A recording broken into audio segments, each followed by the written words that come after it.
আসসালামু আলাইকুম। আজকে আমি দেখাবো কাতল মাছ দিয়ে কিভাবে দুন্দুল রান্না করা যায়। আমি এখন মূল রেসিপিতে চলে যাব। যা যা লাগতেছে আমি সব কিছু নিয়ে নিয়েছি। এখন একটা চুলাতে হাঁড়ি বসিয়ে দিব। এরপরে আমি পরিমাণ মতো তেল দিব এবং কিছু পেঁয়াজ দিয়ে নিব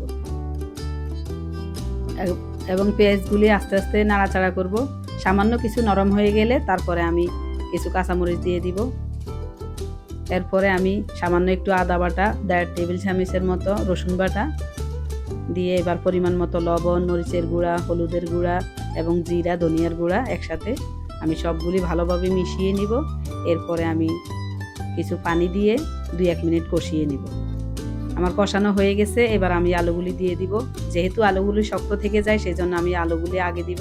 তারপরে আমি কিছুক্ষণ কষিয়ে নিব। কষানোর কিছুক্ষণ পরে আমি আরেকটু পানি দিয়ে কষিয়ে নিব যাতে করে আলুগুলি মোটামুটি সিদ্ধ হয়ে যায়। এবার আমি নেড়ে চেড়ে দুন্দুলগুলি দিয়ে দিব। দুন্দুলগুলি দেওয়ার পরে আমি ভালোভাবে মিশিয়ে নিব যাতে করে মশলা সম্পূর্ণ দুন্দুলের গায়ে লেগে যায়। এখন আরেকবার নেড়ে চেড়ে দিব ঢাকনা তুলে। আপনারা দেখতে পাচ্ছেন মোটামুটি সিদ্ধ হয়ে গেছে। এখন টমেটো দিয়ে দিয়েছি।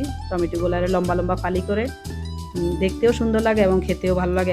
এবং মাছ আমি আগে থেকে কষিয়ে রেখেছি রান্নার সুবিধার্থে এবং স্বাদও অটুট থাকে। মাছ যদি আনিয়ে সাথে সাথে মশলা দিয়ে কষিয়ে রাখা হয়, কারণ আমি সবসময় জ্যান্ত মাছ আনি। এবং ধনেপাতা দিয়ে দিয়েছি। এখন আমার তরকারি মোটামুটি হয়ে গেছে। আপনারা দেখতে পাচ্ছেন মজাদার দুন্দুল রান্না হয়ে গেছে। ভালো থাকেন। আল্লাহ হাফেজ। আসসালামু আলাইকুম।